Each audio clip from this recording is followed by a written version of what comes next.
जय हिंद, नमस्कार साथियों, एक बार फिर से आप सभी का स्वागत है। देखिए, हम लोग जो बिहार स्पेशल का सीरीज चला रहे थे, 8 दिन में हम लोग कंप्लीट कर लिए थे हिस्ट्री का टोटल पोर्शन। ठीक है, 4 से 5 दिन में हम लोग भूगोल का टोटल जो जो इम्पोर्टेंट फैक्ट है उसको हम लोग कवर कर लेंगे।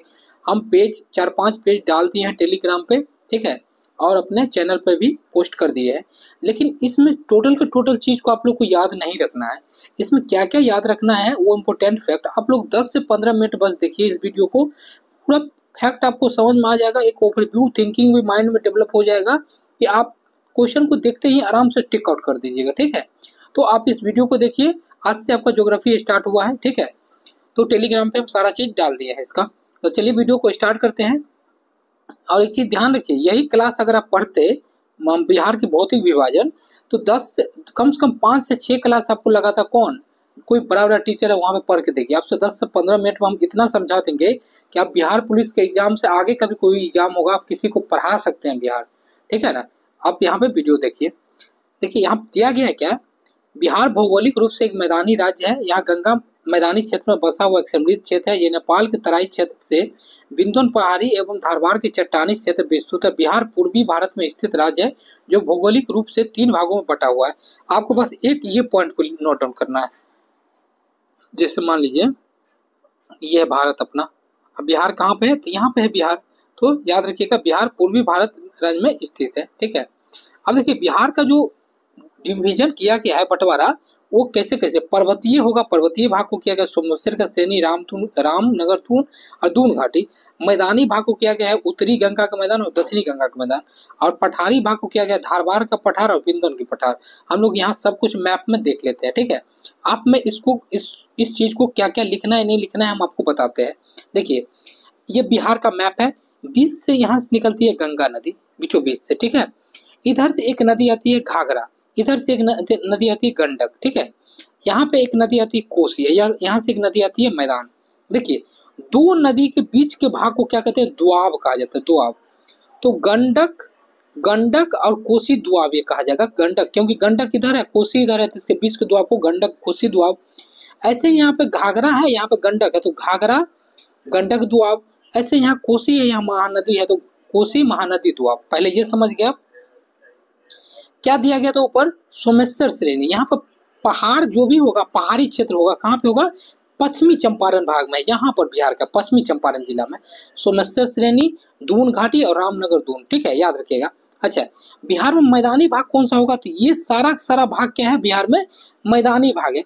ये हो गया आपका उत्तर बिहार का मैदान, ये हो गया आपका दक्षिण बिहार का मैदान। हम लोग 2 भागों में जो बांटा गया था, यहाँ जो आप देखे 2 भागों में, ये तो पहाड़ी वाला क्षेत्र, ये वाला आप देख लिए, ये वाला।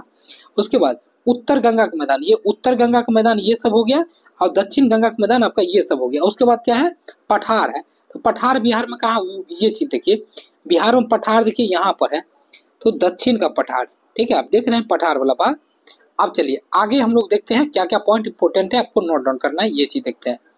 पर्वतीय तराई क्षेत्र, पर्वतीय तराई क्षेत्र में बिहार के उत्तर पश्चिम भाग में हिमालय पर्वत के शिवालिक श्रेणी का भाग स्थित है, अवस्थित है। इसके कुल क्षेत्रफल आपका 932 किलोमीटर है। इसका विस्तार मुख्य रूप से पश्चिमी चंपारण जिले में। आप याद रखिएगा, पर्वतीय क्षेत्र या तराई क्षेत्र जो है, इसका भाग किसका, ये भाग है हिमालय का भाग है। जो यदि बिहार इसे बन रहा है तो बिहार के ऊपर क्या है, हिमालय ही तो है, याद रखिएगा। तो हिमालय का भाग है, इसका पूरे प्रसार कहाँ पे है, पश्चिमी चंपारण में, ये याद रखिएगा। ठीक है, ये 3 वर्गों में विभाजित हुआ है। ये देखते हैं, सोमेश्वर का श्रेणी, रामनगर दून और दून घाटी। आपको बस इसमें एक याद रखना है, नोट डाउन करना है, सोमेश्वर श्रेणी जो है, सोमेश्वर श्रेणी त्रिवेणी संगम पर नेपाल एवं बिहार सीमा पर ये है।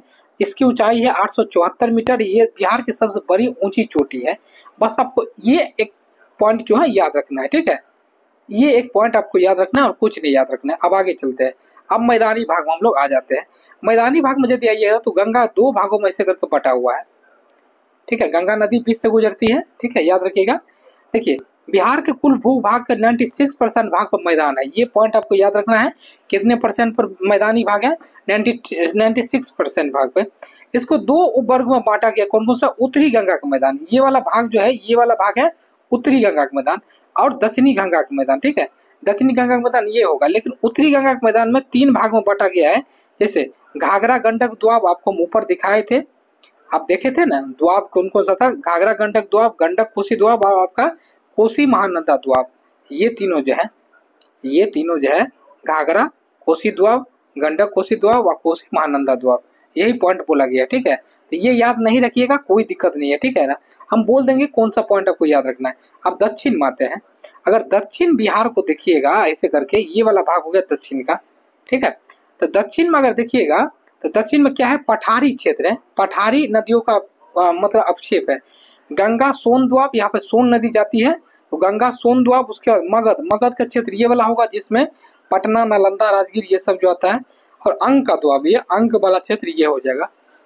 आपको हम दिखा देते हैं पहले मैप में, ये देखिए यहाँ से सोन नदी जाती है, यहाँ पे पटना में समीप में मिलती है। ठीक है ना, गंगा में, तो ये गंगा सोन दोआब, ये मगध का दोआब, ये हो जाएगा आपका अंग का दोआब। अंग, अंग मतलब कि चंपा, इसकी मतलब अंग जो है वो हो जाएगा आपका भागलपुर मुंगेर ये सब क्षेत्र में हो जाएगा। ठीक है ना, याद रखिएगा, आपको ये माइंड में बस रखना है, पॉइंट को आपको लिखना नहीं है, याद नहीं रखना है उतना। ठीक है, आप देखिए पठार के बारे में बात करते हैं। बिहार के दक्षिण सीमा में पठार एवं पहाड़ी क्षेत्र है, जो झारखंड सीमा लगाती है।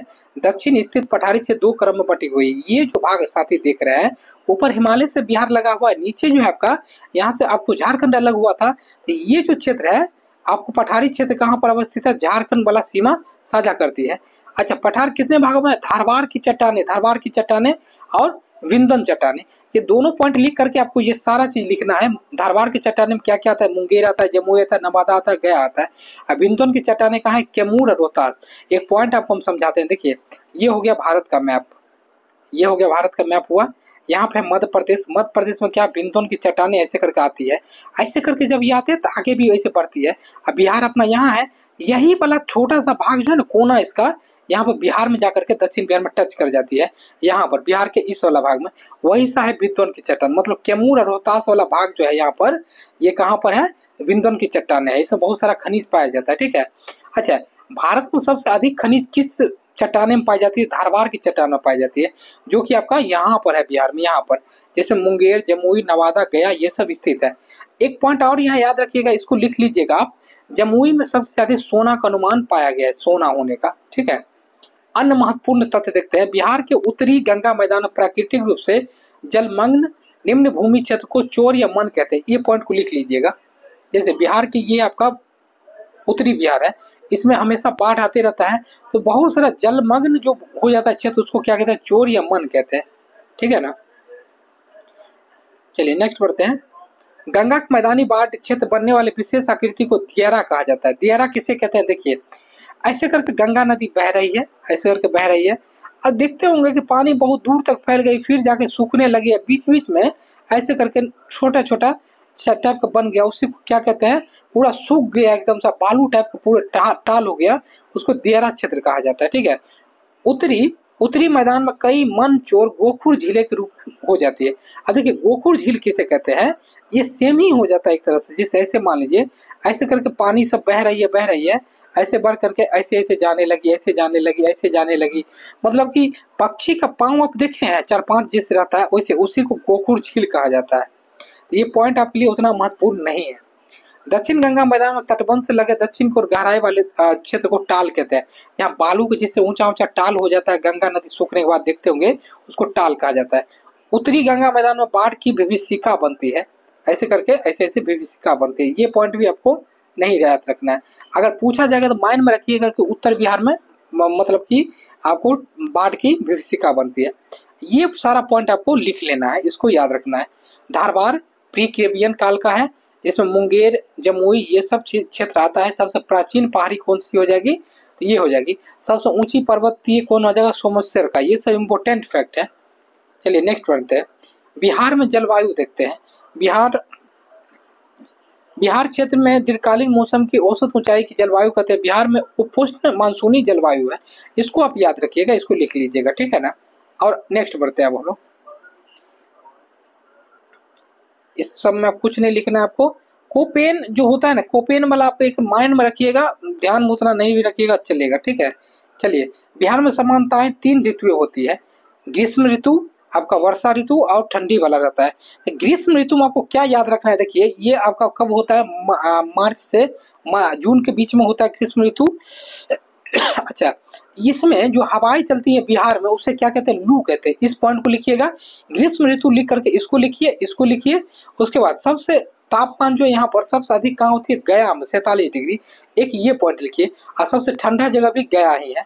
मानसून आने के पूर्व बिहार में बंगाल की खाड़ी से आने वाले उष्ण कटिबंधीय चक्रवात के कारण वर्षा होती है, जिसे नॉर्वेस्टर या काल बैसाखी कहते हैं। एक ये पॉइंट लिखिए, ग्रीष्म ऋतु देख के ये 4 पॉइंट को आप नोट डाउन कीजिए, ये महत्वपूर्ण है आपके लिए। चलिए आप देखते हैं वर्षा ऋतु में इसका डेट कब है, जून से अक्टूबर के मध्य है।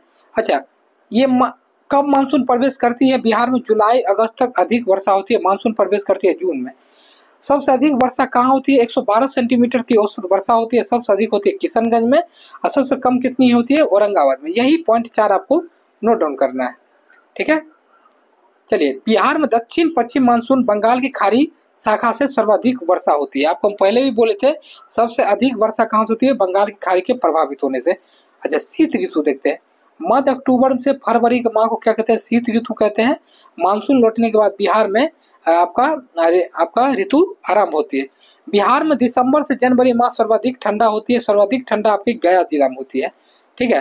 दिसंबर जनवरी में हल्की सी बारिश जो होती है, वो हल्की बारिश जो है आपकी यहाँ के फसल, रबी फसल के लिए महत्वपूर्ण होती है। महत्वपूर्ण मतलब अत्यधिक ठंड बिहार में रबी फसल के कारण होती है, और ये क्या होती है, लाभदायक होती है, लाभदायक होती है, याद रखिएगा।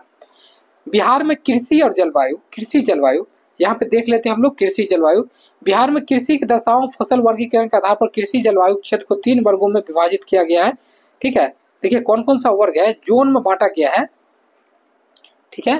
जैसे मान लीजिए ये जोन 2, जोन 1, जोन 3 ऐसे करके बांटा गया है। तो आप लोग को थोड़ा सा ये माइंड मेकअप करके बस देख लेना है, उतना याद नहीं रखना है, ठीक है ना। आप लोग के लिए ये महत्वपूर्ण नहीं है, लेकिन हाँ आप लोग के लिए इस क्षेत्र में जैसे जोन 1 में याद रखना है थोड़ा बहुत कि यहाँ पे वर्षा थोड़ा अधिक होती है, ठीक है, मिट्टी खादर है। नहीं भी रखिएगा तो चलेगा, इम्पोर्टेंट नहीं है उतना। बस जितना पॉइंट हम फैक्ट आपको ऊपर बताया उसको याद रखिए। नेक्स्ट वीडियो में और भी कौन कौन सा फैक्ट याद रखना है आ जाएगा, ठीक है साथियों। मिलते हैं नेक्स्ट वीडियो में। जय हिंद। आप लोग को हेल्प यदि लग रहा हो मेरे वीडियो से तो शेयर कीजिए, ठीक है। चैनल पर नए तो जुड़ जाइए। जय हिंद साथियों।